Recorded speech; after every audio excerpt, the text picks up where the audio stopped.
High guys, നമ്മൾ ഇന്നത്തെ വീഡിയോയിൽ നോക്കാൻ പോകുന്നത് NE555 ICൻ്റെ ഓസിലേറ്റർ സർക്യൂട്ട് എങ്ങനെ ഉണ്ടാക്കാമെന്നാണ്. എങ്കിൽ നമുക്ക് ആദ്യം തന്നെ NE555 IC ആണ് ഇതിന് വേണ്ടത്. ഇത് NE555 എന്ന് പറയുന്നത് BJT ഉപയോഗിച്ചുള്ള IC ആണ്. അതിൻ്റെ ഉള്ളിൽ കുറച്ച് ട്രാൻസിസ്റ്റർ ഉണ്ടാവും. ഇതിൻ്റെ കുറച്ചും കൂടെ പരിഷ്കരിച്ച പതിപ്പാണ് TLC 555. നമുക്ക് ആദ്യം പിൻ 8 VCC ആണ്, അത് VCCയിലേക്ക് കണക്ട് ചെയ്യാം.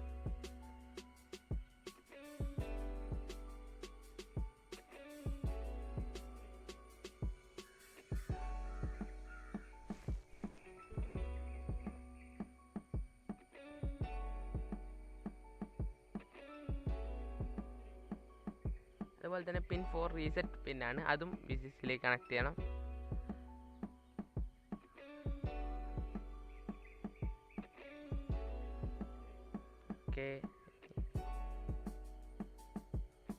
ഇനി പിൻ 1 ഗ്രൗണ്ട് ആണ്.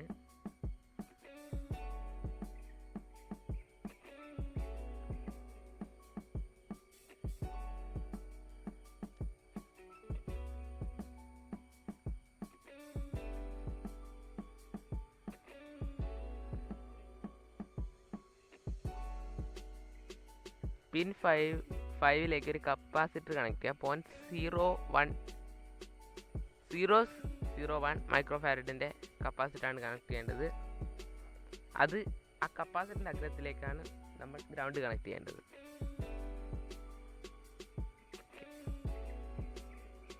ഗ്രൗണ്ട് കണക്ട് ചെയ്തു.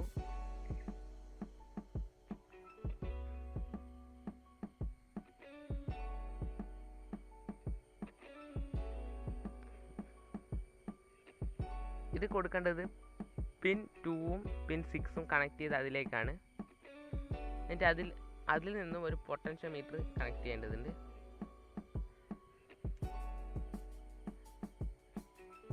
അതിലൊരു പൊട്ടൻഷ്യോ മീറ്റർ ഒരു വോൾട്ടേജ് ഡിവൈഡർ ഉണ്ടാക്കാനാണ് ഉപയോഗിക്കുന്നത്.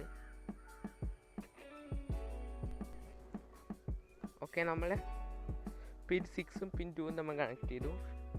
പിന്നെ ഈ പൊട്ടൻഷ്യോ മീറ്ററിൻ്റെ നടുക്കുള്ള മിഡിൽ പിൻ 7 കണക്ട് ചെയ്തു. ഇനി ചെയ്യാൻ പോകുന്നത് പിൻ 5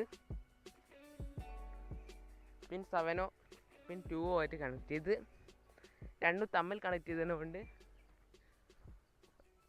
ഏതിലേക്ക് കണക്ട് ചെയ്താലും കുഴപ്പമില്ല.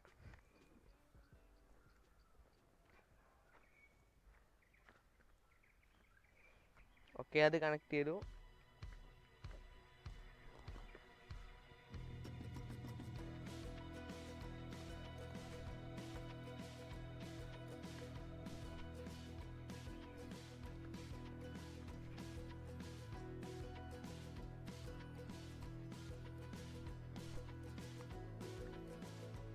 എന്നിട്ട് പൊട്ടൻഷ്യോ മീറ്ററിൻ്റെ അടുത്ത എൻഡ് VCCയിലേക്ക് കണക്ട് ചെയ്യാം. ഓക്കെ, ഇപ്പം നമ്മുടെ സർക്യൂട്ട് കഴിഞ്ഞിരിക്കുകയാണ്. പിൻ 3 മാത്രമാണ് ബാക്കിയുള്ളത്. പിൻ 3 ഔട്ട്പുട്ടാണ്. ഇതിൽ നിന്നാണ് ഔട്ടായിട്ട് സിഗ്നൽ കിട്ടുക. അതിലേക്ക് നമ്മളൊരു കപ്പാസിറ്റർ കൊടുത്തിട്ടുണ്ട്. നമ്മൾ ഉപയോഗിക്കുന്ന വോൾട്ടേജിനേക്കാൾ കൂടുതൽ കപ്പാസിറ്റർ കൊടുക്കുക. 5 വോൾട്ടാണ് ഇതിൽ ICയിൽ കൊടുക്കുന്നതെങ്കിൽ 10 വോൾട്ടിൻ്റെ കപ്പാസിറ്റർ ഉപയോഗിക്കുക. കപ്പാസിറ്ററിൻ്റെ വാല്യൂ തമ്മിൽ വ്യത്യാസം ഉണ്ടാവും, പറഞ്ഞ വാല്യൂ ഉപയോഗിക്കില്ല.